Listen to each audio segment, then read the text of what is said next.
সম্মানিত জুমা জামাতের উপস্থিতি, সর্বাগ্রে সেই মহান রব্বুল আলামিনের শুকরিয়া আদায় করি, যার অশেষ অনুগ্রহে সুস্থ শরীরে জুমার সালাতের জন্য মসজিদে উপস্থিত হওয়ার সুযোগ পেয়েছি। তাই সকলেই বলি আলহামদুলিল্লাহ। অতঃপর দরুদ ও সালাম বর্ষিত হোক সর্বকালের সর্বশ্রেষ্ঠ মহামানব সৈয়দুল মুরসালিন খাতামুন নবিয়্যিন রাহমাতুল লিল আলামিন নবী মুহাম্মদ রাসূলুল্লাহ সাল্লাল্লাহু আলাইহি ওয়াসাল্লামের প্রতি। সম্মানিত মুসল্লিবৃন্দ, আমি আপনাদের সামনে কোরআন মাজিদের কয়েকটি আয়াত তেলাওয়াত করেছি। রাসূলুল্লাহ সাল্লাল্লাহু আলাইহি ওয়াসাল্লামের বাণীর মধ্য হতে কয়েকটি হাদিস পেশ করেছি। এর আলোকে আজকে আমার আলোচনার বিষয় নিজ হাতে জীবিকা উপার্জনের গুরুত্ব ও তাৎপর্য। নিজ হাতে জীবিকা উপার্জন তথা বৈধ পন্থায় জীবিকা উপার্জনের গুরুত্ব এবং তাৎপর্য উল্লেখিত বিষয়ের উপরে কোরআন মাজিদ, সহিহ হাদিস, প্রাসঙ্গিক কিছু কথা বলে আলোচনার ইতি টানব ইনশাআল্লাহ। ওমা তৌফিকি ইল্লা বিল্লাহ আলাইহি তাওয়াক্কালতু ওয়া ইলাইহি উনীব। সম্মানিত উপস্থিতি, যদি আমরা মানুষ হিসাবে আমাদের জীবনটা একটু বিশ্লেষণ করি, তাহলে দেখুন আপনার আমার জীবনের বড় একটা অংশ ব্যয় করি জীবিকা উপার্জনের পিছনে। বুদ্ধি হওয়ার পর থেকে, জ্ঞান হওয়ার পর থেকে, জমিনে সুন্দরভাবে চলাফেরা করার উপযুক্ত হওয়ার পর থেকে, শরীরে শক্তি থাকা পর্যন্ত, বিছানায় না পড়ে যাওয়া পর্যন্ত জীবনের এই গুরুত্বপূর্ণ একটা সময়, বড় একটা সময় আপনি আমি ব্যয় করি জীবিকার পিছনে। বিধায় যার পিছনে আপনি আমি, জীবিকার পিছনে আপনি আমি বড় একটা সময় ব্যয় করছি, এটা নিয়ে আপনার আমার একটু চিন্তা ফিকির, একটু চিন্তা ভাবনা করা উচিত। একটা জিনিস আপনার আমার মাথায় থাকা দরকার। নবী মুহাম্মদ সাল্লাল্লাহু আলাইহি ওয়াসাল্লাম উল্লেখ করেছেন যে পৃথিবীর মানুষ যারা জাহান্নামে যাবে, যত মানুষ জাহান্নামে যাবে, তার সবচেয়ে বেশি জাহান্নামে যাবে দুইটি কারণে।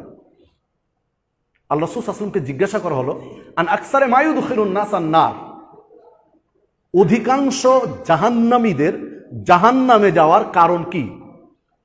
জাহান্নামে যারা গেছে তাদের বেশিরভাগ মানুষের অপরাধটা কি? কিসের কারণে এরা জাহান্নামে গিয়েছে বা জাহান্নামে যাবে?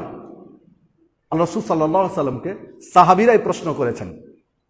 তো নবী মুহাম্মদ রাসূলুল্লাহ সাল্লাল্লাহু আলাইহি ওয়াসাল্লাম সাহাবীদের এই প্রশ্নের জবাব দিলেন যে দুইটি কারণে অধিকাংশ মানুষ জাহান্নামে যাবে। যত মানুষ জাহান্নামে গিয়েছে তার অধিকাংশ মানুষেরই জাহান্নামে যাওয়ার কারণ দুইটি, আল ফাম ওয়াল ফারজ। একটা হচ্ছে জিহুবা আর আরেকটা হচ্ছে লজ্জাস্থান। জিহুবার কারণে মানুষ জাহান্নামে যাবে, আর লজ্জাস্থানের কারণে মানুষ জাহান্নামে যাবে। তাহলে দেখুন, জিহুবা মানে কি?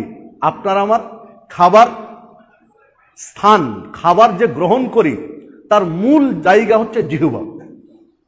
তো এই জিহুবা পৃথিবীর মানুষের জাহান্নামে যাওয়ার সবচেয়ে বড় কারণ। যেহেতু এটা এক নম্বরে উল্লেখ করলেন যে পৃথিবীর অধিকাংশ মানুষ জাহান্নামীদের অধিকাংশ জাহান্নামী এই দুইটি কারণে জাহান্নামে যাবে, মুখ এবং লজ্জাস্থান। তো মুখ বা জিহুবাকে এক নম্বর নিলেন, প্রথমে নিয়ে আসলেন। এর অর্থ দাঁড়ায় যে এই দুইটার মধ্যে এটা সবচেয়ে ভয়ঙ্কর। তাহলে প্রথম কারণ হলো জিহুবা, আপনার আমার মুখ। আর দ্বিতীয় কারণ হচ্ছে লজ্জাস্থান, যে হাদিসটি পাওয়া যাবে তিরমিজির মধ্যে 2004 নম্বর হাদিস, এবং হাদিসটির সানাদ গ্রহণযোগ্য, সহিহ। সম্মানিত উপস্থিতি, এইটা একটা দিক। আরেকটা বৈঠকে রাসূলুল্লাহ সাল্লাল্লাহু আলাইহি ওয়াসাল্লাম সাহাবীদেরকে বলেছিলেন, মাইয়াদমান লি মা বাইনা লাহইয়াইহি ওয়া মা বাইনা রিজলাইহি, তোমাদের কোনো ব্যক্তি যদি তার দুই চোয়ালের মাঝখানে যে জিহুবা আছে, এই জিহুবার জামিনদার হতে পারে, জিম্মেদারি নিতে পারে। যে জিহুবার অপব্যবহার করবে না। এই জামিনদার যদি কেউ নিতে পারে, ওমাবাইনা রিজলাইহে, দুই পায়ের মাঝে যে লজ্জাস্থান রয়েছে, এই লজ্জাস্থানের যদি জামিনদার নিতে পারে, জিম্মেদারি নিতে পারে, আজমাল্লাহুল জান্নাহ, আমি নবী তার জন্য জান্নাতের জিম্মেদারি নিলাম। সুবহানাল্লাহ, আল্লাহু আকবার। যে হাদিস সহিহ বুখারীতে পাওয়া যাবে, 3494 নম্বর হাদিস। সম্মানিত উপস্থিতি, তাহলে দেখুন আল্লাহ রাসূল সাল্লাল্লাহু আলাইহি ওয়াসাল্লাম বলছেন যে তুমি জিহুবা, দুই চোয়ালের মাঝখানের জিহুবা আর দুই পায়ের মধ্যস্থিত লজ্জাস্থান, এই দুইটার জিম্মেদারি নাও, যে এই দুইটার অপব্যবহার করবে না। ইসলাম যে দিক নির্দেশনা দিয়েছে ঠিক সেভাবে এই দুইটাকে ব্যবহার করো। ইসলাম যেই জায়গায় এই দুইটা ব্যবহার করতে নিষেধ করেছে সেটা তুমি কন্ট্রোল করো, নিয়ন্ত্রণে রাখো। তাহলে আজমাল্লাহুল জান্নাহ, আল্লাহর কাছ থেকে জান্নাত নিয়ে দেওয়ার জিম্মেদারি আমি তোমার জন্য নিচ্ছি। তাহলে এই হাদিসও প্রমাণ করে যে জান্নাত ছুটে যাওয়ার জন্য, জান্নাত থেকে বঞ্চিত হওয়ার জন্য, মাহরুম হওয়ার জন্য, জান্নাত হারিয়ে যাওয়ার জন্য এই দুইটা হচ্ছে সবচেয়ে ভয়ঙ্কর। জাহান্নামে যাওয়ার কারণ হচ্ছে এই দুইটা মূল, মুখ এবং লজ্জাস্থান, যা তিরমিজির হাদিসে পেলাম। আর সহিহ বুখারীর হাদিসে পেলাম যে জাহান্নাম ছুটে যাওয়ার সবচেয়ে ভয়াবহ জায়গা হলো এই দুইটি। মানে এই দুইটির কারণে মানুষকে জাহান্নাম থেকে বঞ্চিত হতে হবে, জান্নাত থেকে বঞ্চিত হতে হবে। এই দুইটির কারণেই মানুষকে জাহান্নামে যেতে হবে। তাহলে আপনার আমার মুখ কন্ট্রোল করতে হবে। যে মুখ দিয়ে, যে জিহ্বা দিয়ে আপনি আমি পৃথিবীর নানান পদের খাবারের স্বাদ গ্রহণ করছি, জীবিকা উপার্জন করে আপনি আমি এই জিহ্বা সিক্ত করছি, এই জিহ্বার বিষয়ে আপনার আমার একটু সচেতনতা দরকার। বিধায় এই জিহ্বার সিক্ত করা একটা বড় মাধ্যম, যেটা আপনি আমি জীবনে ব্যয় করছি জীবিকার পিছনে, রুজির পিছনে। এই জন্য এই বিষয়টা একটু আলোচনা করা প্রয়োজন মনে করে আমি বিষয়টি তুলে ধরেছি। একটু মনোযোগ দিয়ে শোনার জন্য, অনুধাবন করার জন্য, বিশ্লেষণ করার জন্য, হাদিসের শিক্ষাগুলো নিজ জীবনে গ্রহণ করার জন্য বিনীত অনুরোধ রাখছি। সম্মানিত উপস্থিতি, চলুন আল্লাহ রাব্বুল আলামিন কুরআন মাজিদের মধ্যে সূরা জুমা 10 নম্বর আয়াতে উল্লেখ করেছেন, ফাইদা কুদিয়াতিস সালাত, যখন সালাত শেষ হয়ে যায়। মানে এটা কিন্তু জুমার সালাতের কথা বলা হয়েছে। এটা সূরা জুমার আয়াত, জুমার আলোচনা। আগের আলোচনাগুলো জুমার আলোচনা আর কি। তো জুমা কেন্দ্রিক আলোচনা আগে আল্লাহ রাব্বুল আলামিন করেছেন। জুমার সালাতের পরের কর্মসূচি বলছেন ফাইদা কুদিয়াতিস সালাত, যখন তোমাদের সালাত শেষ হয়ে যাবে, ফান্তাশিরু ফিল আরদ, তখন জমিনে ছড়িয়ে পড়ো। ফান্তাশিরু, তোমরা ছড়িয়ে পড়ো। কোথায়? ফিল আরদ, জমিনে, জমিনের বিভিন্ন প্রান্তে ছড়িয়ে যাও। অবতাগু মিন ফাদলিল্লাহ, এবং আল্লাহর অনুগ্রহ তালাশ করো, অন্বেষণ করো, খুঁজো। সালাত শেষ হয়ে গেলে জমিনে ছড়িয়ে যাও এবং আল্লাহর যে অনুগ্রহ, ফদল, নিয়ামত, এটা অনুসন্ধান করো। ওযকুরুল্লাহ কাসীরান, এবং আল্লাহকে বেশি বেশি স্মরণ করো, আল্লাহকে অধিক পরিমাণে স্মরণ করো। লাআল্লাকুম তুফলিহুন, তাহলে অবশ্যই তোমরা সফল কাম হবে, তোমরাই সাফল্য লাভ করবে। সূরা জুমা 10 নম্বর আয়াত। তাহলে আল্লাহ রাব্বুল আলামিনের নির্দেশ আপনার আমার উপরে যে সালাত যখন শেষ, জমিনে ছড়িয়ে পড়ো, আল্লাহর অনুগ্রহ তালাশ করো, তবে আল্লাহকে স্মরণে রেখে, অধিক পরিমাণে স্মরণে রেখে আল্লাহকে জমিনে, আল্লাহর অনুগ্রহ তালাশ করো। সম্মানিত উপস্থিতি, এখানে একটা বিষয় এই আয়াতের মধ্যে যেটা ফুটে উঠেছে সেইটা হলো জমিনে ছড়িয়ে পড়বেন, তার আগে যেটা দরকার সেটা হলো সালাত। কিসের জন্য জমিনে ছড়িয়ে পড়বেন?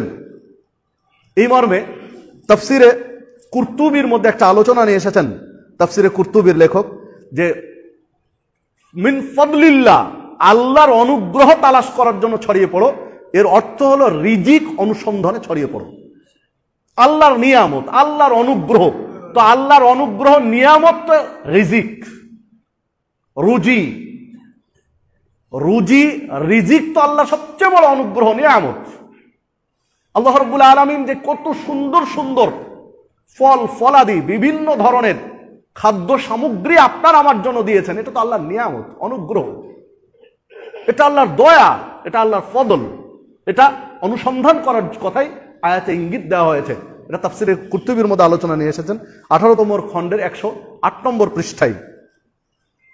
গ্রহণযোগ্য প্রায় তাফসিরে এই আলোচনা করতে গিয়ে আরাক ইবনে মালিক রাহমাতুল্লাহ আলাইহি, উনি সাহাবী রাদিয়াল্লাহু আনহু, আরাক ইবনে মালিক রাদিয়াল্লাহু আনহু এই আয়াতের বিশ্লেষণ করতে গিয়ে উনি এক পর্যায়ে বলছেন, মানে একদিন জুমার সালাত শেষ করে দরজায় দাঁড়িয়েছেন আরাক ইবনে মালিক রাদিয়াল্লাহু আনহু, বিশিষ্ট একজন সাহাবী।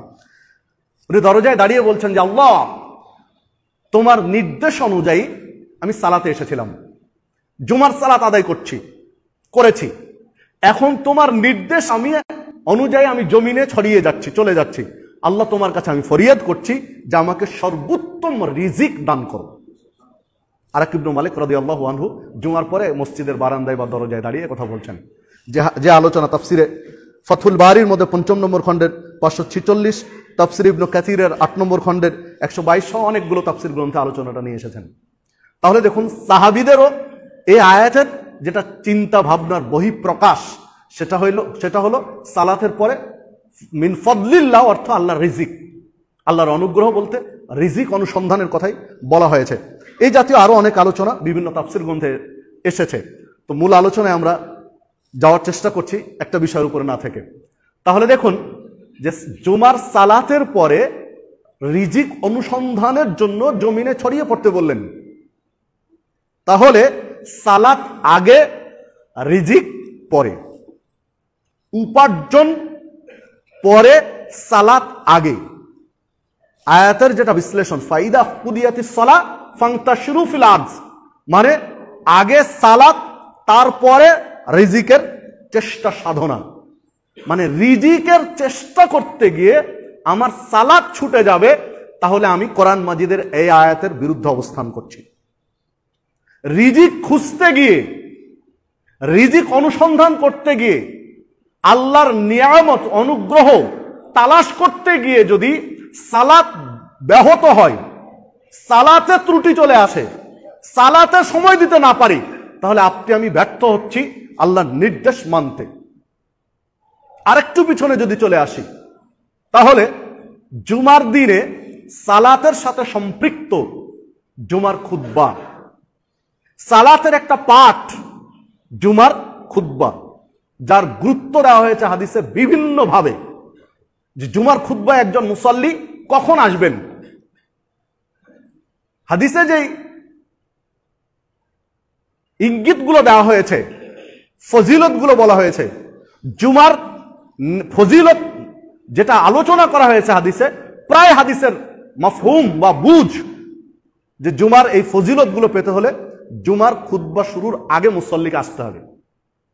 জুমার স্পেশালিটি, জুমার বিশেষ বৈশিষ্ট্য, জুমার সালাতের বিশেষ ফজিলতের যত হাদিস আছে, যে কোনো গ্রন্থ থেকে আপনি আলোচনা দেখেন, সবগুলো হাদিসের মাফহুম বা বুঝ বিশ্লেষণ হলো যে ফজিলতগুলো পেতে হলে খুতবা শুরুর আগে আসতে হবে আপনাকে। সম্মানিত উপস্থিতি, আল্লাহ রাসূল সাল্লাল্লাহু আলাইহি ওয়াসাল্লাম বলছেন যে জুমার দিন একটা দফতর, রেজিস্টার নিয়ে ফেরেশতা জুমা মসজিদে অপেক্ষায় থাকে। যে ব্যক্তি প্রথম জুমা মসজিদে প্রবেশ করে জুমার সালাতের জন্য, প্রথম যে ব্যক্তি আসলো, ফেরেশতা রেজিস্টারে তালিকাভুক্ত করে নেন এবং তার আমল নামায় হারামে কাবায় গিয়ে একটি উট জবেহ করলে, কুরবানি করলে যে নেকি হয়, সেই নেকিটা তার আমল নামায় লিখে দেওয়া হয়। মানে যিনি আজকে জুমার সালাতের জন্য প্রথম এসেছেন এই মসজিদে, জুমার জন্য যিনি প্রথম এসেছেন, তার আমল নামায় একটা উট কুরবানির নেকি লিখা হবে।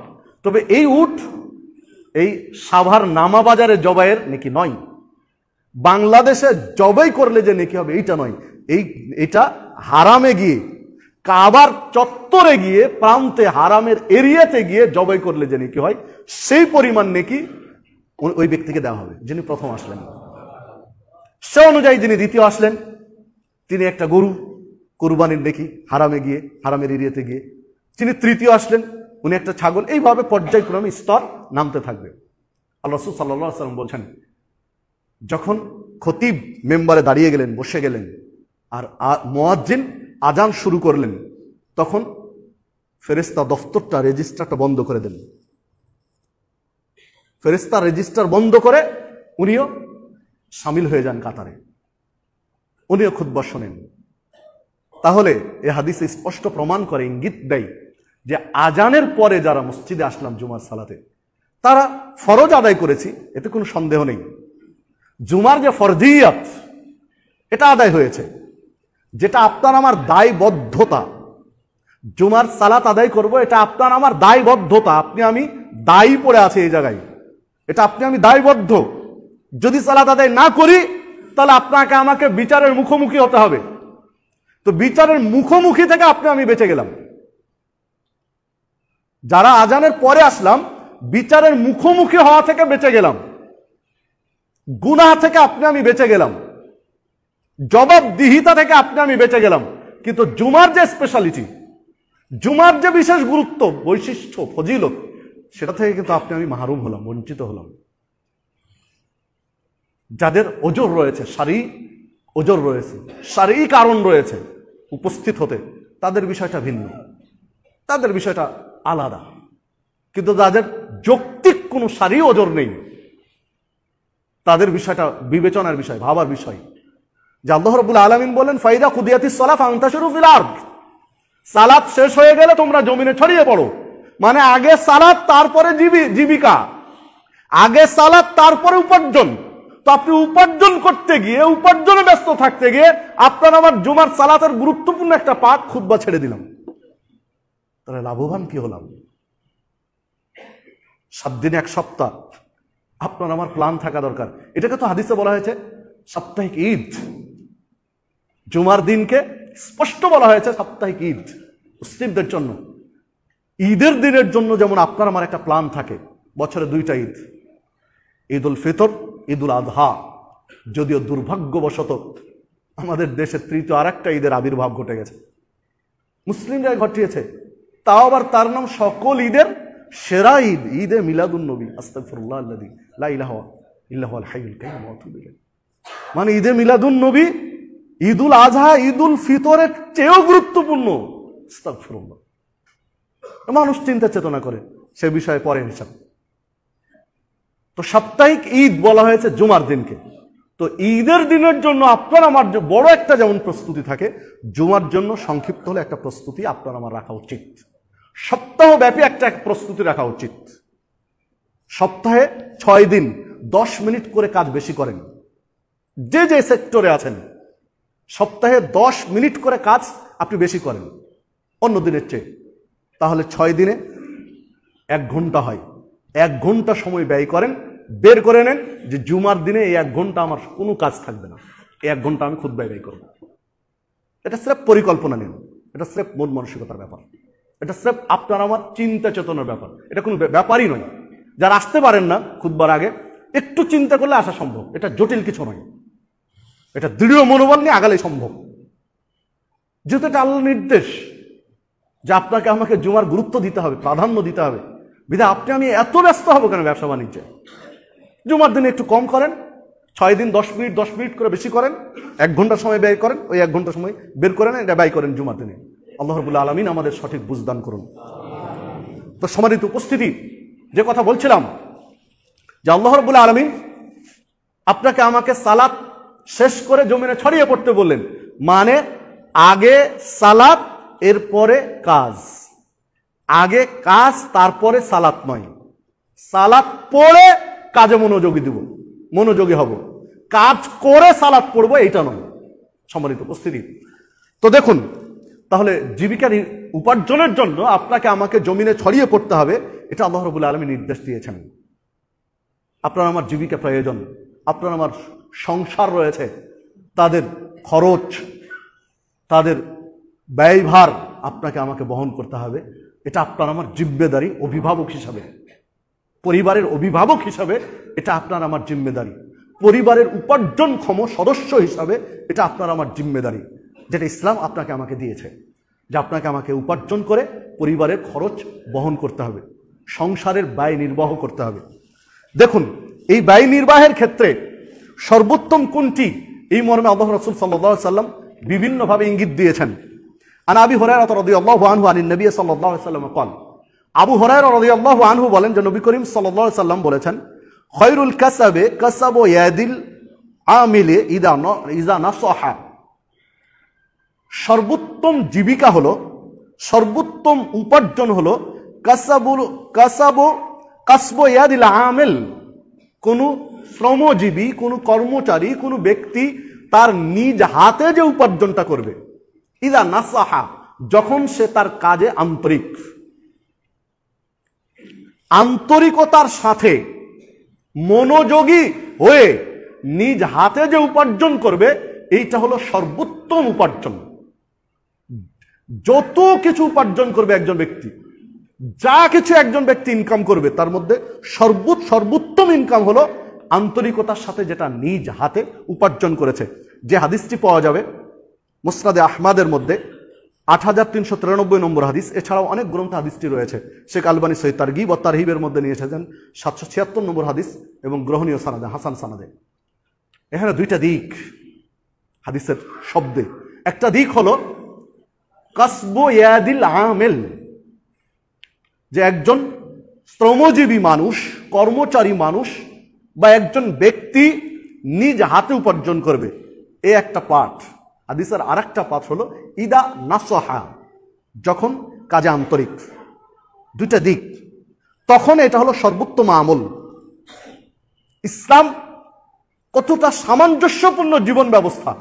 ইসলামের যে বিষয় নিয়ে আপনি একটু চিন্তা ভাবনা করবেন, চিন্তা ফিকির করবেন, যে বিষয় নিয়ে আপনি একটু গভীরে ঢুকবেন, আপনি আশ্চর্য হবেন যে পৃথিবীতে ইসলাম ধর্মের চেয়ে আর মানে গ্রহণযোগ্য সামঞ্জস্যশীল কোন বিধান পৃথিবীতে দ্বিতীয়টি আপনি আনতে পারবেন না, দেখাতে পারবেন না। যে কোনো জীবন ব্যবস্থা, যে কোনো ইজম, তরিকা, থিওরি, যা কিছু আপনি নিয়ে আসবেন পৃথিবীর, দেখবেন ইসলামের কাছে সে কিছুই না। মানে কতটা ন্যায়সঙ্গত, ইনসাফপূর্ণ কথাবার্তা একটু দেখেন। যে কাসবু ইয়াদিল আমিল, যে কর্মচারী শ্রমজীবী মানুষ নিজ হাতে উপার্জন করবে, তবে ইদা নাসাহা, যখন সে আন্তরিক। মানে একজন কর্মচারী তার কর্মে যদি ফাঁকি দেয়, নিজ হাতে উপার্জন করছে, সে একজন কর্মচারী, সে মালিকের অধীনে কাজ করছে, সে চাকরি করছে কোনো মালিকের অধীনে, ও নিজ হাতে উপার্জন করছে কিন্তু ফাঁকি দিচ্ছে, সে কাজে আন্তরিক নয়, সে কাজে ফাঁকি দিচ্ছে, তাহলে এই উপার্জনটা সর্বোত্তম নয়। যদি নিজ হাতের উপার্জনই সর্বোত্তম হতো, ইজা নাসাহা এই শব্দ না আসতো, এই শর্ত যদি না আসতো, তাহলে যে যে সেক্টরে কাজ করছি, আমি একজন স্কুল টিচার, স্কুলে ফাঁকি দিয়ে কাজ করছি, এটা তো আমার নিজ হাতের উপার্জন, আমার পরিশ্রম করে উপার্জন, তাহলে আমার উপার্জনটাই শ্রেষ্ঠ হতো। কিন্তু আমি যে ফাঁকি দিচ্ছি, আমি যে ঠিক মতো ক্লাস নিচ্ছি না, আমি ঠিক মতো ক্লাস নিচ্ছি, ডিউটি পালন করছি, কিন্তু ক্লাসটা আন্তরিকতার সাথে নিচ্ছি না। আমি যতটুকু জানি, যে চ্যাপ্টার, যে পাঠ, যে অধ্যায় আমি ছাত্রকে পড়াচ্ছি, সে অধ্যায়টা আমি হক আদায় করে পড়াচ্ছি না, সঠিকভাবে বুঝাচ্ছি না, ছাত্রদের কাছ থেকে আদায় করে নিচ্ছি না, মানে আমি ফাঁকি দিচ্ছি, তাহলে আমার উপার্জনটা কি শ্রেষ্ঠ উপার্জন নয়? আমি একজন গার্মেন্টস শ্রমিক, আমি একজন কোনো দোকানের কর্মচারী, আমি একজন হোটেল বয় বা আর কিছু, তাহলে আমি তো নিজ হাতে উপার্জন করছি, কিন্তু আমি যদি ফাঁকি দেই, তাহলে আমারটা শ্রেষ্ঠ উপার্জন নয়। মানে আমার ডিউটি আমাকে আন্তরিকতার সাথে করতে হবে, আমার কাজ আমি আন্তরিকতার সাথে করে উপার্জন যেটা করব, সেটা হচ্ছে সর্বোত্তম উপার্জন। কি সামঞ্জস্য দেখেন, কতটা সামঞ্জস্য। মানে মালিক যেন ক্ষতিগ্রস্ত না হয়, প্রতিষ্ঠানের মালিক যেন কর্মচারীর মাধ্যমে ক্ষতিগ্রস্ত না হয়, ইসলাম সেটাও দেখেছে। একদিকে ওই ব্যক্তির উপার্জনকারীর উপার্জনের, নিজ হাতে উপার্জনের শ্রেষ্ঠত্বের দিকটা খেয়াল করেছে, আরেকদিকে মালিক যেন কর্মচারীর দ্বারা ক্ষতিগ্রস্ত না হয় সেটাও খেয়াল করেছে। তাহলে কতটা সামঞ্জস্যপূর্ণ চিন্তা ভাবনা ইসলামের, আপনি একটু চিন্তা করলে দেখতে পাবেন। সম্মানিত উপস্থিতি, চলুন এরপরের আলোচনায়, এরপরের দু একটি বিষয় আপনি আমি বিশ্লেষণ করি। আনিল মিকদাম ইবনে মাআদি কারাব রাদিয়াল্লাহু আনহু আন রাসূলুল্লাহ সাল্লাল্লাহু আলাইহি ওয়াসাল্লাম, মিকদাম ইবনে মাআদি কারাব রাদিয়াল্লাহু আনহু রাসূলুল্লাহ সাল্লাল্লাহু আলাইহি ওয়াসাল্লাম থেকে বর্ণনা করেন, তিনি বলেন, মা কাসাবুর রাজুলু কাসবান আতয়াবা মিন আমালি ইয়াদিহি ওয়া মা আনফাকার রাজুলু আলা নাফসিহি ওয়া আহলিহি ওয়া ওয়ালাদিহি ওয়া খাদিমিহি ফাহুয়া সাদাকা। যে একজন ব্যক্তি যা কিছু উপার্জন করে, তার সর্বোত্তম উপার্জন হলো যেটা সে নিজ হাতে উপার্জন করে। নিজ হাতে যেটা উপার্জন করে, নিজ হাতে যে জীবিকা নির্বাহ করে, নিজ হাতে যেটা কামাই করে, এটা হলো তার সর্বোত্তম উপার্জন। তবে এই কামাইটা, সর্বোত্তম উপার্জনটা নিজ হাতে কামাই করে যখন এটা আনফাকর রাজুল আলা নাফসিহি, সে নিজের জন্য ন্যায়সঙ্গতভাবে খরচ করে, ও আহলিহি পরিবারের জন্য খরচ করে, ও ওয়ালাদিহি সন্তানের জন্য খরচ করে, ও খাদিমিহি তার খাদেম কর্মচারী গৃহ পরিচারিকা এদের জন্য খরচ করে, ফাহুয়া সাদাকা, তখন এটা সাদাকার নেকি হিসেবে গণ্য হয়। সুবহানাল্লাহ, আল্লাহু আকবার। ইবনে মাজাহ 2138 নম্বর হাদিস এবং সনদ সহিহ। তাহলে দেখুন, একজন ব্যক্তি নিজ হাতে উপার্জন করে, এটা সর্বোত্তম রিজিক, সর্বোত্তম উপার্জন। এই সর্বোত্তম উপার্জন থেকে যেটা তার নিজের জন্য, পরিবারের জন্য, সন্তানের জন্য, এমনকি কর্মচারীর জন্য ব্যয় করে, এই প্রত্যেকটা ব্যয়ে সাদাকার নেকি আল্লাহর পক্ষ থেকে নির্ধারণ করা হয়। আপনি যে কষ্ট করে উপার্জন করেছেন, আপনি যে কষ্ট করে ইনকাম করছেন, আপনি পরিবারে খরচ করতে গিয়ে কৃপণতা করবেন, এটা ইসলাম বলেনি। হ্যাঁ, অন্য জায়গায় অবশ্য বলা হয়েছে যে অপব্যয় করবে, এটাও ইসলাম বলেনি। মানে অপব্যয়ও নয়, আবার কৃপণতাও নেই, কৃপণতাও নয়। অপব্যয়ও করা যাবে না, আবার কৃপণতাও করা যাবে না। মানে যেটা প্রয়োজন সেটা আপনি খরচ করেন, যেটা দরকার সেটা আপনি খরচ করেন। খরচ করতে গিয়ে অপব্যয় করা যাবে না, অপচয় করা যাবে না, আবার কৃপণতাও করা যাবে না। তো ন্যায়সঙ্গত যে খরচটা আপনি পরিবারের জন্য করবেন, এটা হলো সাদাকা। আল্লাহ রাসূল সাল্লাল্লাহু আলাইহি ওয়াসাল্লাম অন্য একটি হাদিসের মধ্যে বলেছেন যে মুমিনের জীবনটা আশ্চর্য, এক আশ্চর্য জীবন মুমিনের। মুমিন যা কিছু করে তাতে আল্লাহ নেকি লিখে দেন, সাদাকার নেকি দিয়ে দেন। আল্লাহ রাসূল সাল্লাল্লাহু আলাইহি ওয়াসাল্লাম বলছেন, একজন মুমিন যখন আল্লাহু আকবার বলে তখন সাদাকার নেকি আল্লাহ লিখে দেন। একজন মুমিন যখন আলহামদুলিল্লাহ বলে তখন সাদাকার নেকি আল্লাহ লিখে দেন। একজন মুমিন যখন সুবহানাল্লাহ বলে তখন সাদাকার নেকি লিখে দেওয়া হয়। একজন মুমিন যখন খরচ করে পরিবারের জন্য তখন সাদাকার নেকি লিখে দেওয়া হয়। একজন মুমিন স্ত্রীর প্রতি আন্তরিকতা দেখাতে গিয়ে, স্ত্রীর প্রতি প্রেম ভালোবাসার বহিঃপ্রকাশ ঘটাতে গিয়ে এক লোকমা খাবার স্ত্রীর মুখে তুলে দেয়, খাইয়ে দেয়, এক গ্রাস খাবার, একটা বিস্কিট বা একটা চিপস বা আর কিছু স্ত্রীর মুখে তুলে দিলেন। আল্লাহ রাসূল সাল্লাল্লাহু আলাইহি ওয়াসাল্লাম বলছেন, এই যে মুহাব্বত দেখাতে গিয়ে স্ত্রীর মুখে এক লোকমা খাবার তুলে দিয়েছে, এটা আল্লাহ রাব্বুল আলামিন সাদাকার নেকি লিখে দেন। আপনি স্ত্রীর প্রতি আন্তরিকতা দেখাবেন, স্ত্রীর প্রতি ভালোবাসার বহিঃপ্রকাশ ঘটাবেন, এটাতেও সাদাকার নেকি লিখে দেওয়া হয়। বলতে বলতে বলতে বলতে আল্লাহ রাসূল সাল্লাল্লাহু আলাইহি ওয়াসাল্লাম অনেকগুলো উদাহরণ দিয়েছেন ওখানে। শেষে গিয়ে আল্লাহ রাসূল সাল্লাল্লাহু আলাইহি ওয়াসাল্লাম বলছেন, এমনকি একজন মুমিন স্ত্রীর প্রতি তাদের আন্তরিকতা, মহব্বত এর চূড়ান্ত পর্যায়ে তার সাথে মিলনে লিপ্ত হয়, এতেও আল্লাহ সাদাকার নেকি লিখে দেন। যখন এই জায়গায় গিয়েছেন, সাহাবীরা অবাক, আশ্চর্য হয়ে তাকাচ্ছেন যে একজন স্বামী স্ত্রী মিলন করবে, এতে সাদাকার নেকি লেখা হবে। আল্লাহ রাসূল সাল্লাল্লাহু আলাইহি ওয়াসাল্লাম বলছেন, কি আশ্চর্য হচ্ছ কেন? যদি এটা নিজ স্ত্রীর সাথে না করে অন্য একটা মেয়ের সাথে তুমি এটা করো, জৈবিক চাহিদা পূরণ করো, তাহলে কি হবে? সাহাবীরা বলেন, কেন? কাবিরা গুনাহ হবে, পাপ হবে। তো অন্য নারীর সাথে তোমার চাহিদা পূরণ করলে যদি পাপ হয়, যাকে তুমি কাবিল তো বলে তোমার জন্য বৈধ করা হয়েছে, হালাল করে দেওয়া হয়েছে তোমার জন্য, এই আনন্দটা করা তোমার জন্য যাকে হালাল করে দেওয়া হয়েছে, তার সাথে যদি করো তাহলে কেন নেকি লেখা হবে না? আল্লাহ রাসূল সাল্লাল্লাহু আলাইহি ওয়াসাল্লাম বলছেন, সম্মানিত উপস্থিতি, প্রসঙ্গ আসলো তাই বলছি যে পরিবারের জন্য আপনি যেটা ব্যয় করবেন সেটা সাদাকার নেকি। আল্লাহ আপনাকে সুযোগ দিয়েছেন, সম্পদ দিয়েছেন। কথার কথা একটা উদাহরণ আপনাকে দিচ্ছি, যে আপনার ছেলেকে আপনি একজন ভালো কারির কাছে, ভালো একজন হাফেজের কাছে সুন্দরভাবে তাজবিদ সহকারে কোরআন মাজিদ শিখাতে আপনি সক্ষম। হতে পারে ১৫০০, ২০০০, ৩০০০, ৪০০০, ৫০০০ টাকা মাস উনি নেবেন, কারণ তার তেলাওয়াতের কোয়ালিটি খুব সুন্দর। এই জন্য তার কাছে আপনি টিউশনি পড়াবেন, কোরআন তেলাওয়াত শিখাবেন, হতে পারে ৩-৪ হাজার টাকা উনি মাসে খরচ নেবেন। প্রকারান্তরে আর একজনের কাছে পাবেন, যে 300 টাকা ব্যয় করলেই মাসে 1 মাস আপনার ছেলেকে টিউশনি পড়িয়ে দিবে, কোরআন মাজিদ শিখাবে।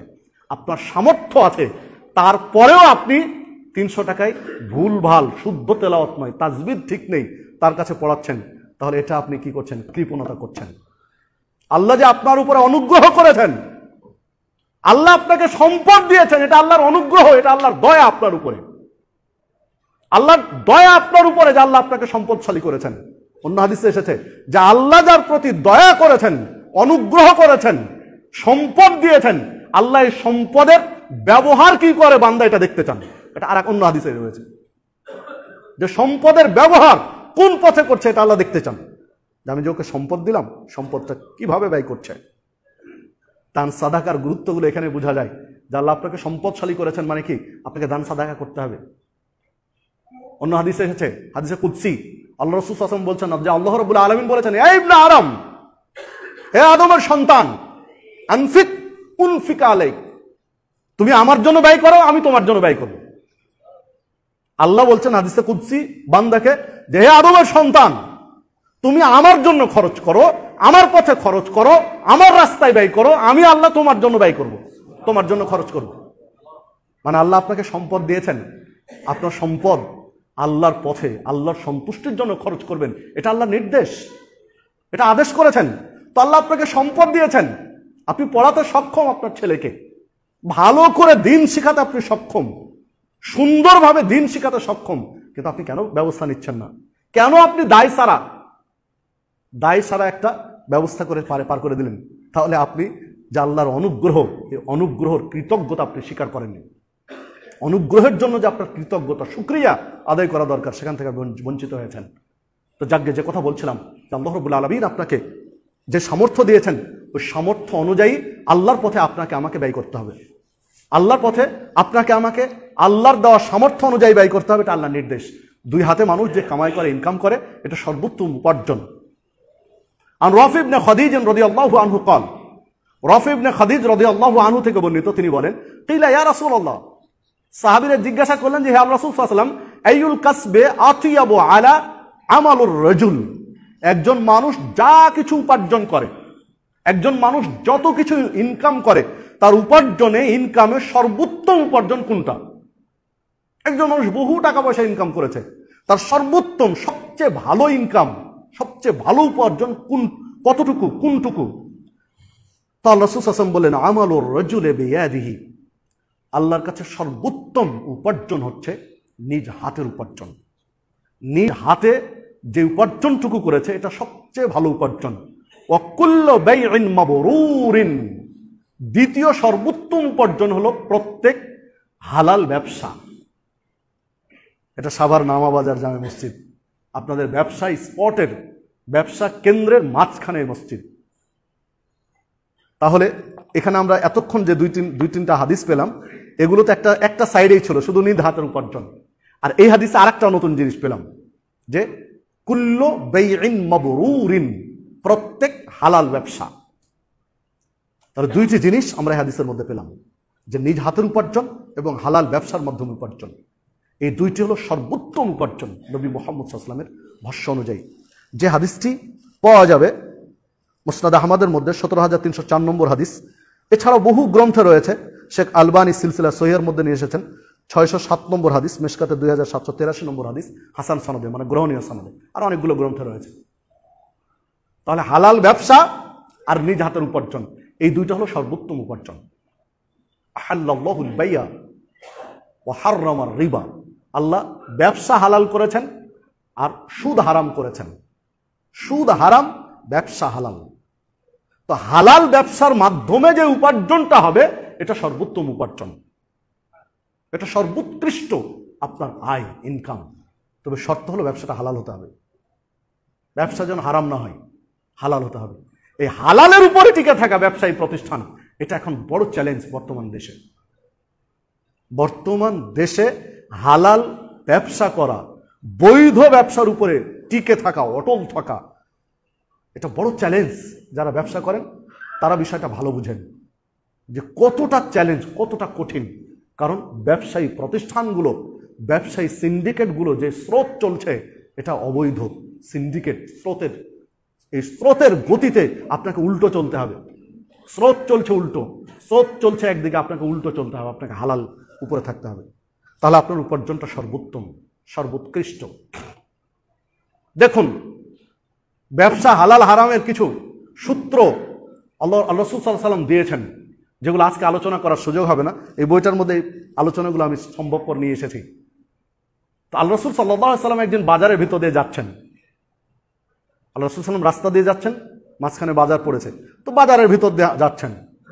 তো বাজারে যেতে গিয়ে একজন খেজুর ব্যবসায়ী খেজুর স্তূপ করে রেখেছেন, খেজুর পালা দিয়ে রেখেছেন, সুন্দর গুছানো খেজুর স্তূপ করা আছে, স্পষ্টা সাজানো আছে। আমাদের দেশে বিভিন্ন ফল ফ্রুটের যারা ব্যবসা করেন কি সুন্দরভাবে ফলগুলো সাজিয়ে রাখেন, একদম সারি সারি করে, দেখেই মজা লাগে। তো এইরকম খেজুর সাজানো, আল্লাহ রাসূল সাল্লাল্লাহু আলাইহি ওয়াসাল্লাম ওই খেজুর বিক্রেতার কাছে গিয়ে হাত ঢুকিয়ে দিলেন ওই খেজুর স্তূপের মধ্যে। দেখেন, ব্যবসা যে মনিটরিং করতে হবে।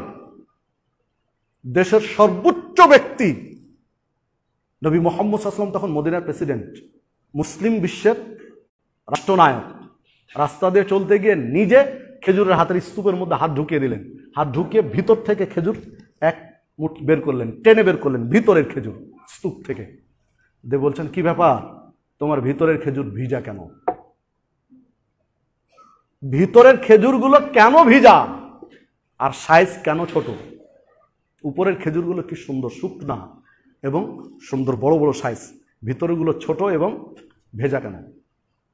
তখন লোকটা জবাব দিচ্ছে যে আল্লাহ রাসূল সাল্লাল্লাহু আলাইহি ওয়াসাল্লাম, একটু বৃষ্টি হয়েছিল, তো বৃষ্টিতে কিছু খেজুর ভিজে গেছিল, তো আমি ভিজা খেজুরগুলো ভিতরে থেকে গেছে আর আমি সুন্দর করে উপরে সাজিয়ে শুকনাগুলো দিয়েছি। আল্লাহ রাসূল সাল্লাল্লাহু আলাইহি ওয়াসাল্লাম বলছেন, মান গাশশা ফালাইসা মিন্না, যে ব্যবসা করতে গিয়ে প্রতারণা করবে, ক্রেতার সাথে ধাপ্পাবাজি চিটিংবাজি করবে, সে আমার উম্মত নয়।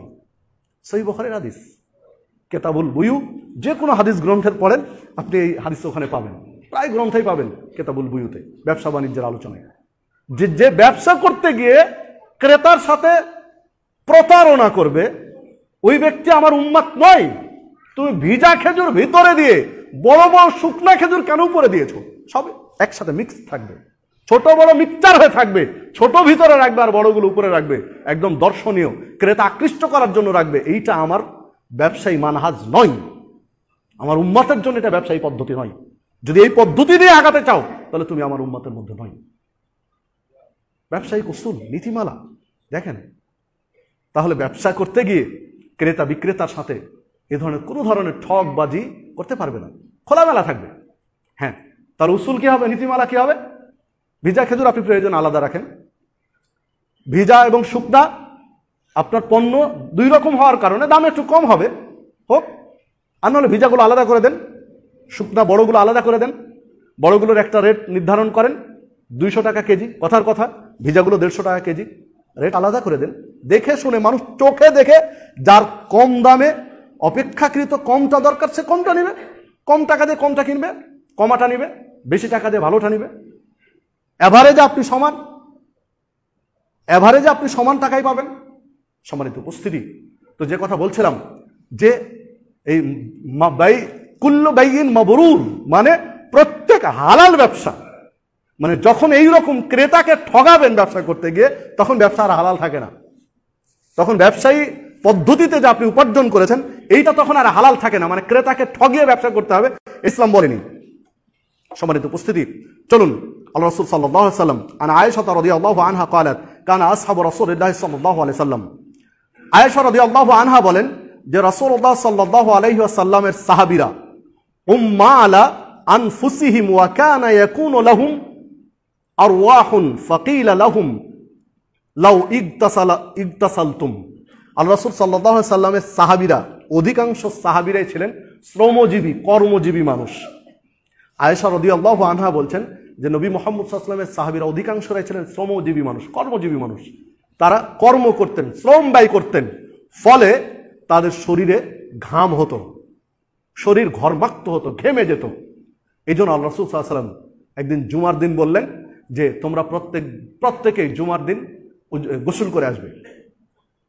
মানে গোসল করা সুন্নাহ, যেসব দিনে গোসল করা সুন্নাহ তার একটা দিন হলো জুমার দিন, যে তোমরা জুমার সালাতে আসবে গোসল করে। তো এই গোসল করে আসবে জুমার সালাত, এই আলোচনা রয়েছে সহিহ বুখারীর 2071 নম্বর হাদিস আর অনেক গ্রন্থে। তো জুমার দিন গোসল করে আসবে, এটা আর এই আলোচনা সহিহ বুখারীর অন্য জায়গায় লম্বাভাবে এসেছে, যে যেহেতু তখন সৌদি আরবে, এখনো সৌদি আরবে পানির স্বল্পতা রয়েছে, বিভিন্ন প্রক্রিয়ায় তারা পানি সরবরাহ করেছে, কিন্তু পর্যাপ্ত পানি সে সময় ছিল না, যেহেতু মরুভূমি অঞ্চল, পানির দুর্লভ দুষ্প্রাপ্য পানি তাদের কাছে। এই জন্য গোসল তারা কন্টিনিউ করতে পারতেন না, নিয়মিত গোসল করতে পারতেন না, হঠাৎ গোসল করতেন, কয়েকদিন পরে, এক সপ্তাহ বা আরো বেশি পরে গোসল করতেন। তো গরমের, প্রচন্ড গরমের দিন আল্লাহ রাসূল সাল্লাল্লাহু আলাইহি ওয়াসাল্লাম জুমার সালাতে এসেছেন, খুতবায় দাঁড়িয়েছেন। তো ঘেমে ঘেমে সাহাবীরা এসেছেন, কয়েকদিন গোসল করা হয়নি, কয়েকদিন ধরে ঘর্মাক্ত শরীরে, ফলে দেখা যাচ্ছে মসজিদের মধ্যে একটা দুর্গন্ধ পরিবেশ তৈরি হয়েছে, দুর্গন্ধময় পরিবেশ গোটা মসজিদের মধ্যে। সেই দিন আল্লাহ রাসূল সাল্লাল্লাহু আলাইহি ওয়াসাল্লাম সাহাবীদেরকে বললেন যে আগামী জুমা থেকে, জুমার দিন তোমরা গোসল করে আসবে, জুমার দিন তোমরা গোসল করে মসজিদে আসবে, যেন ঘামের গন্ধ তোমাদের শরীর থেকে না বের হয়। মানে আমি যেটা বুঝাতে গিয়ে আপনাকে এই আলোচনা পেশ করছি, যে তারা পরিশ্রম করতেন, কাজ করতেন, সাহাবীরা পরিশ্রম করেন, নিজ হাতে উপার্জন করতেন, সর্বোত্তম রিজিক ভোগ করার চেষ্টা করতেন। এইভাবে যদি আপনি আরো খেয়াল করেন, তাহলে দেখুন, আনিল মিকদাম রাদিয়াল্লাহু আনহু আন রাসূলিল্লাহ সাল্লাল্লাহু আলাইহি ওয়াসাল্লাম قال, মিকদাম রাদিয়াল্লাহু আনহু রাসূলুল্লাহ সাল্লাল্লাহু আলাইহি ওয়াসাল্লাম থেকে বর্ণনা করেন, মা আকালা আহাদুন তুআমান কত খায়রান মিন আন ইয়াকুলা মিন আমালি ইয়াদিহি। মানুষ যত খাবার তার জিহ্বায় তুলে দেয়, যত লোকমা তার জিহ্বায় দেয়, তার মধ্যে সর্বোত্তম লোকমা হলো যেটা নিজ হাতে উপার্জন করে খাবার সংগ্রহ করেছে। আপনি যা কিছু খান, তার মধ্যে সবচেয়ে উত্তম খাবার হলো যেটা আপনি নিজ হাতে উপার্জন করে ক্রয় করেছেন। আপনার ইনকাম সোর্সটা যেটা নিজ হাতে ছিল, নিজ হাতের ইনকাম ছিল, মানে আপনি নিশ্চিত যে এটা হালাল, হালাল টাকা দিয়ে খেয়েছেন। আপনি কি খেয়েছেন এইটা কিন্তু হাদিসে নেই। আপনি কি খেয়েছেন, কত দামি খেয়েছেন, ফাস্ট ফুড খেয়েছেন, না চাইনিজ খেয়েছেন, ফল ফলাদি খেয়েছেন, না লবণ ভাত খেয়েছেন, এটা কিন্তু হাদিসে নেই। সেটা যাই হোক না কেন, হতে পারে সেটা কাঁচামরিচ আর লবণ দিয়ে ভাত খেয়েছেন, হতে পারে সে আপনি উটের গোস্ত দিয়ে খেয়েছেন, আরো কিছু দিয়ে খেয়েছেন, সেটা বড় ফ্যাক্ট নয়। ফ্যাক্ট হলো যেটা আপনি নিজ হাতে উপার্জন করে শতভাগ নিশ্চিত হয়েছেন যে খাবারটা হালাল, এই লোকমাটা যেটা দিয়েছেন জিহ্বাতে, এটা হলো সর্বোত্তম লোকমা। নবী মুহাম্মদ সাল্লাল্লাহু আলাইহি ওয়াসাল্লাম উল্লেখ করেছেন। এই কথা বলার পরে বলছেন, ওয়া ইন্না নবিয়াল্লাহ দাউদ আলাইহি ওয়াসাল্লাম, কেননা আল্লাহ নবী দাউদ আলাইহি ওয়াসাল্লাম কানা ইয়াকুলু মিন আমালি ইয়াদিহি, দাউদ আলাইহিস সালাম নিজ হাতে উপার্জন করে খেতেন। উনি নবী, অথচ নিজ হাতে উপার্জন করে দাউদ আলাইহিস সালাম জীবিকা উপার্জন করতেন। যে হাদিস পাবেন সহিহ বুখারীর 2072 নম্বর হাদিস।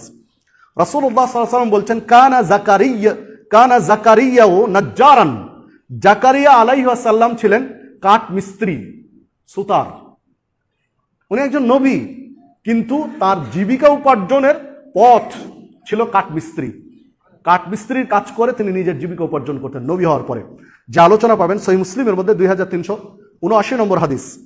এভাবে আল্লাহ রাসূল সাল্লাল্লাহু আলাইহি ওয়াসাল্লাম বিভিন্ন জায়গায়, আল্লাহ রাব্বুল আলামিন কোরআন মাজিদে বিভিন্ন জায়গায় অতীতের নবী রাসূলদের ইনকাম সোর্স উল্লেখ করেছেন।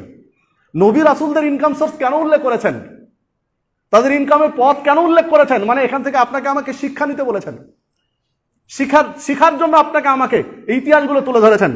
যেমন আল্লাহ রাব্বুল আলামিন সূরা কাসাস 26 থেকে 27 নম্বর আয়াতে উল্লেখ করেছেন যে মুসা আলাইহিস সালাম তার দেনমোহর হিসাবে বিয়ে করেছিলেন, বিয়ের দেনমোহর হিসাবে 8 থেকে 10 বছর শ্বশুরের ছাগল চড়িয়ে দিয়েছিলেন।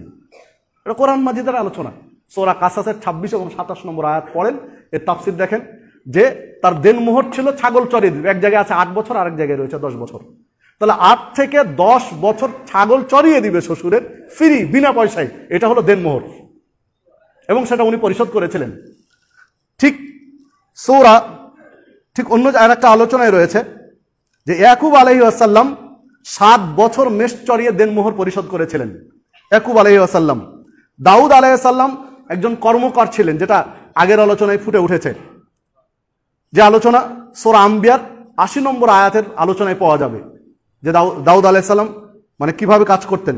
মানে সে সময় তিনি কাঠ দিয়ে বিভিন্ন জিনিস তৈরি করে বিক্রি করতেন। এরপরে দেখুন জাকারিয়া আলাইহিস সালাম কাঠমিস্ত্রি ছিলেন, আর আল্লাহ রাসূল সাল্লাল্লাহু আলাইহি ওয়াসাল্লাম ছাগল চড়িয়েছেন দীর্ঘ সময়। যে আলোচনা রয়েছে সহিহ বুখারীর 2262 নম্বর হাদিসে, মানে নবী মুহাম্মদ সাল্লাল্লাহু আলাইহি ওয়াসাল্লাম ছাগল চড়িয়েছেন, নবী মুহাম্মদ সাল্লাল্লাহু আলাইহি ওয়াসাল্লাম ব্যবসা করেছেন, ব্যবসা বাণিজ্য করেছেন, যেগুলো বিভিন্ন আলোচনা বিভিন্ন জায়গায় রয়েছে। তাহলে নবী এবং রাসূলগণ তারা মানে বসে বসে খেয়েছেন, আপনি আলোচনা পাবেন না। সাহাবায়ে কেরাম যেমন নিজেরা পরিশ্রম করেছেন, ঠিক রাসূল সাল্লাল্লাহু আলাইহি ওয়াসাল্লাম, নবীগণ, অতীতের নবীগণ তারাও পরিশ্রম করে জীবিকা উপার্জন করেছেন। এই আলোচনাগুলো বিভিন্ন জায়গায় পাওয়া যায়। আল্লাহ রাসূল সাল্লাল্লাহু আলাইহি ওয়াসাল্লাম বলছেন যে একজন ব্যক্তি কাঠ সংগ্রহ করবে, জঙ্গল গিয়ে কাঠ কেটে কাঠ বোঝা বহন করে সেই কাঠ নিয়ে গিয়ে বাজারে বিক্রি করে জীবিকা নির্বাহ করবে, এইটা অনেক ভালো অন্যের কাছে হাত পাতার চেয়ে, ভিক্ষা করার চেয়ে। যে আলোচনা পাওয়া যাবে সহিহ বুখারীর 2074, সহিহ বুখারীর 1471 সহ আরো একাধিক গ্রন্থে, যে কারো কাছে হাত পাতবেন, ভিক্ষা করে খাবেন, এর চেয়ে জঙ্গলে গিয়ে কাঠ কেটে বোঝা বহন করে সেটা বিক্রি করে জীবিকা নির্বাহ করা, কাঠ বা খড়ি বা রাস্তার যে টোকায় পলিথিন খুঁটিয়ে বেড়ায়, মানুষের বিভিন্ন ফেলে দেওয়া বোতলগুলো এক জায়গায় জমা করে বিক্রি করে সংসার নির্বাহ করছে, এই লোকটা অনেক ভালো অন্যের কাছে হাত পাতার চেয়ে, ভিক্ষা করার চেয়ে অনেক ভালো। যদিও আমি এটাকে খুব ছোট মনে করি, জি না, আল্লাহ তার অতটুকু সুযোগ দিয়েছেন, তার ব্যবসা করার মতো টাকা নেই, তো ওটাই তার ভালো লাগছে, বাস ভালো, সে নিজ হাতে বিভিন্ন জিনিস টুকিয়ে টুকিয়ে সে জীবিকা নির্বাহ করছে, এটা খারাপের কিছু নেই। ইসলাম কোনো কর্মকে ছোট করে দেখেনি, ইসলাম কোনো কর্মকে ছোট করে দেখেনি। ঠিক অমুসলিমদের কাছে বহির্বিশ্বে অমুসলিম রাষ্ট্রগুলো কর্মকে ছোট করে দেখে না, আমরাই ছোট করে দেখি মুসলিমরা। অথচ ওই ট্র্যাডিশন হওয়া দরকার ছিল আপনার আমার। কর্ম সে যা করুক না কেন, একটা ছেলে যতই ভালো হোক, যতই ভদ্র হোক, যতই শিক্ষিত হোক, তার কর্মটা যদি একেবারে ছোট হয়, তাহলে একজন ধনাঢ্য ঘরের প্রভাবশালী মেয়ে বিয়ে দিতে চায় না। শিক্ষিত তো কি হয়েছে, তার কর্মটা একদম খারাপ। কি করে সমাজে মুখ দেখাবো আমার জামাই এই কাজ করে, আমার স্ট্যাটাস টিকে না, পরহেজগার নয়, দিনদার নয়, সালাত পড়ে না, সিয়াম পালন করে না, বিড়ি খায়, গাঁজা খায়, ইয়াবা খায়, ওই ছেলের সাথে মেয়ে বিয়ে দিতে তার আপত্তি নেই, স্ট্যাটাস ঠিক রাখতে হবে, তার পারিবারিক ঐতিহ্য ধরে রাখতে হবে, বড় ঘরের ছেলেকে মেয়েকে বিয়ে দিতে হবে। এটা সমাজের বাস্তবতা। মানে আপনি আমি কর্মকে ছোট করে দেখেছি, জি না, ইসলাম কর্মকে ছোট করে দেখেনি। নবী রাসূলগণ ছোট ছোট কর্ম করেছেন, তারা দ্বিধাবোধ করেননি। তো সম্মিলিত উপস্থিতি, অনেক সময় নিয়ে ফেলেছি। দেখুন, আল্লাহ রাসূল সাল্লাল্লাহু আলাইহি ওয়াসাল্লাম বলছেন যে মানুষের হালাল পথে উপার্জন করা উচিত, কেননা মানুষ তাড়াহুড়া করবে, দুশ্চিন্তা করবে রিজিক নিয়ে, এটা প্রয়োজন নেই। এক লোকমা খাবার তার বাকি থাকতে আল্লাহ তার মৃত্যু দিবেন না। আপনার আমার জন্মের 50,000 বছর আগে আপনার আমার রিজিকের ব্যবস্থা করেছেন আল্লাহ রাব্বুল আলামিন। আগে জন্ম নিয়েছি, তারপরে রিজিক বন্টন করেছেন, জি না, আগে রিজিক বন্টন করেছেন, তারপরে পৃথিবীতে আল্লাহ পাঠিয়েছেন। সূরা হুদ 6 নম্বর আয়াত, ওমা মিন দাব্বাতিন ফিল আরদ ইল্লা আলাল্লাহি রিজকুহা। আল্লাহ বলছেন আমি জমিনে মানুষ শুধু নয়, কোন প্রাণী সৃষ্টি করি না তার রিজিক নিশ্চিত না করে। ওমা মিন দাব্বাতিন ফিল আরদ, জমিনে কোনো প্রাণী আমি সৃষ্টি করি না, ইল্লা আলাল্লাহি রিজকুহা, আমি তার রিজিক নিশ্চিত না করে। তাহলে আগে রিজিক নিশ্চিত করেছেন, তারপরে একটা প্রাণীকে আল্লাহ সৃষ্টি করেছেন। আল্লাহর নিপুণ সৃষ্টি, আল্লাহ সুন্দরতম সৃষ্টি মানুষ, সৃষ্টিগুলোর মধ্যে শ্রেষ্ঠ সৃষ্টি হচ্ছে মানুষ।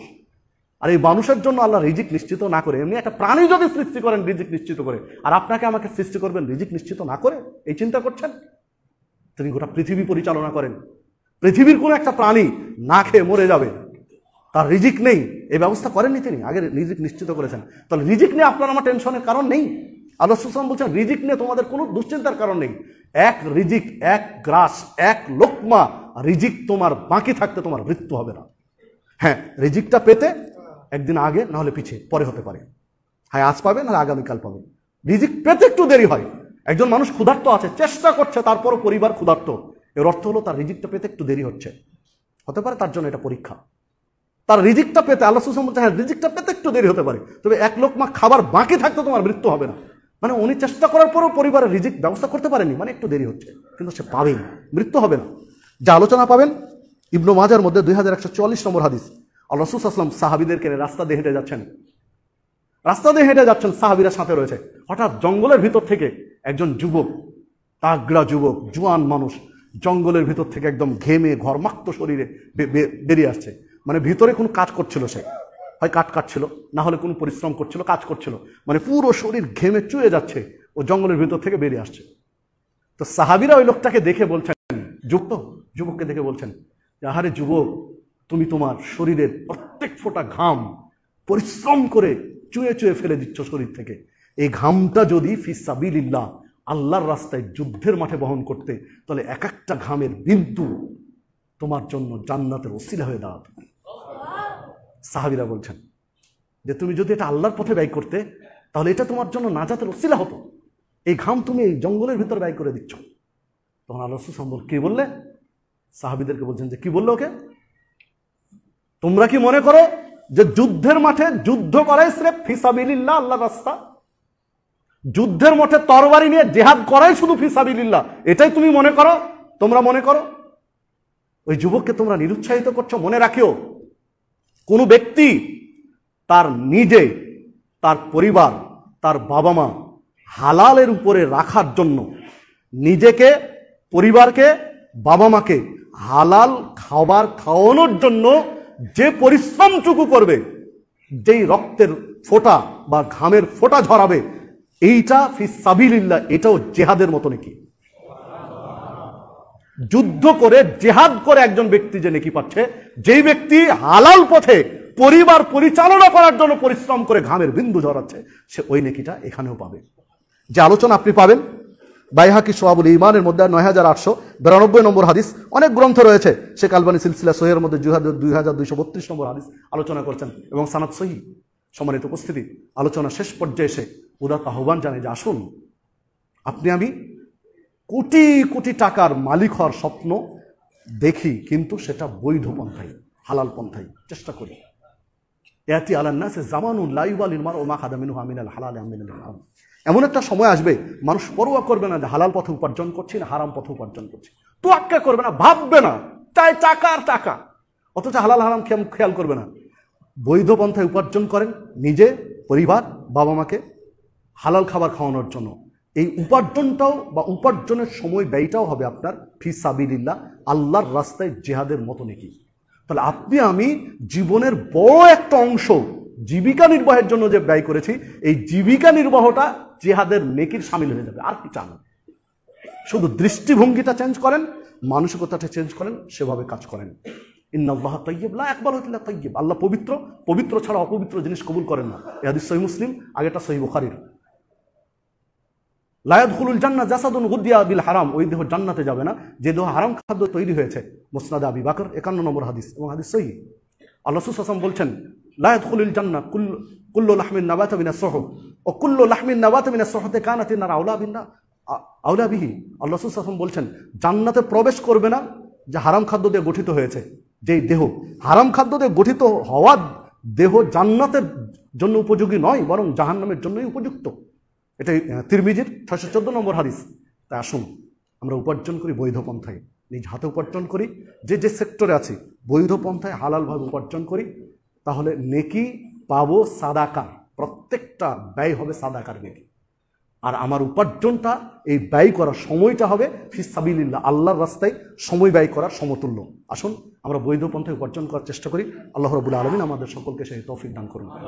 আপনাদের জ্ঞাতার্থে এতটুকু বলে রাখি যে আলোচনা করছিলাম আমার লেখা একটা বই, সুদ, ঘুষ ও অবৈধ ব্যবসা, ব্যবসা বাণিজ্য কখন অবৈধ হয়ে যায়, এই বইটা থেকে আলোচনা করছিলাম। যদি কেউ সংগ্রহ করতে চান তাহলে বইটা অবশ্যই গেটে পাবেন, আলোচনা জুমার শেষে, চাইলে সেখান থেকে সংগ্রহ করতে পারেন। এছাড়া আমারও বেশ কিছু ৮টা ৯টা বই আরও আছে, চাইলে আপনারা সংগ্রহ করতে পারেন। তো আল্লাহ রাব্বুল আলামিনের কাছে ফরিয়াদ করি যে আল্লাহ